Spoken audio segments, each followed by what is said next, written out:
भावना जताई गई थी। मैंने स्पष्ट तौर पर कहा कि जो 15,221 एकड़ ज़मीन है जिसको कि बिहार सरकार अपने अधिकार क्षेत्र में ले रही है और किसी भी कोर्ट में अब कोई किसी को केस करने का अधिकार नहीं होगा, तो हम वैसे लोगों को मौका दे रहे हैं। एक विशेष पदाधिकारी प्रत्येक जिला में प्रतिनियुक्त करेंगे जहां पर बेतिया राज की संपत्ति है और वैसे लोग अपना कागजात विशेष पदाधिकारी को दिखाएंगे।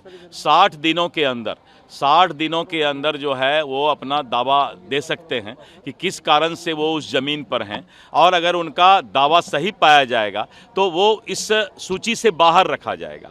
और ऐसा ज़मीन ज़्यादा नहीं है, ऐसा ज़मीन ज़्यादा से ज़्यादा 1 से 1,500 एकड़ होगा। फिर भी 13-13,500 एकड़ ज़मीन सरकार को उपलब्ध होगा, तो ये बहुत बड़ा ऐतिहासिक फैसला है नीतीश कुमार जी का। और इसी तरह से बेतिया राज की बहुत बड़ी संपत्ति जो हजारों करोड़ में है, और वो संपत्ति में बिहार सरकार संस्थान का स्थापना कर सकेगी, और जिस तरह का भी खेल का मैदान हो, मेडिकल कॉलेज हो, यूनिवर्सिटी हो, ये सब उसमें बनेगा। तो ये बहुत ही ऐतिहासिक फैसला है। बहुत लोगों का उस पर अवैध अतिक्रमण भी है उन लोगों के लिए। हाँ, ऐसे लोग हैं, बहुत सफ़ेद पोस्ट लोग भी हैं जिन लोगों ने बहुत बड़ा जो है प्लॉट घेर करके रखा है। अब वो लोग बोरिया बिस्तर बांधने के लिए तैयार हो जाएं, क्योंकि वैसे लोगों को भी चिन्हित कर लिया गया है और सभी लोगों को मालूम है कि जब तक दिलीप जायसवाल राजस्व मंत्री है किसी का जो है दाल गलने वाला नहीं है।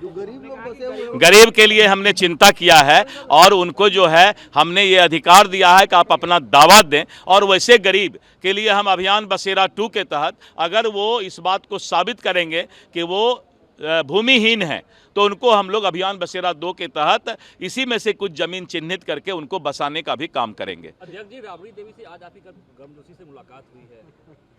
अब वो भीतर की बात आप लोग, कोई गुफ्तगू नहीं होता है। राबड़ी जी ने हालचाल पूछा मुझसे और शुरू से बहुत प्यार करती हैं, और जब मैं प्रदेश अध्यक्ष बना तब भी उन्होंने सदन में बधाई दिया था कि इस बार बीजेपी का बहुत ही अच्छा अध्यक्ष बना है। तो एक अच्छा इंसान के रूप में मेरा उनसे परिचय है, तो उन्होंने हालचाल पूछा। घर परिवार के तरह बातचीत होती है। राजनीति में वैसे भी जब राजनीति हम करते हैं तो हमारी आवाज़ अलग होती है, जब व्यक्तिगत बैठते हैं तो सब में आपस में प्यार रहता है। इसके पहले की मांग कर रही है राबड़ी देवी से। क्या मिथिला को अलग राज्य बनाने की मांग कर अब देखिए ना, ये सब बातें जो है, होता क्या है कि राजनीति में बहुत चीज़ बोलने के लिए होता है। जैसे हाथी के 2 तरह के दांत होते हैं, तो बोलने के लिए बोलना है तो कोई भी कुछ बोल देते हैं।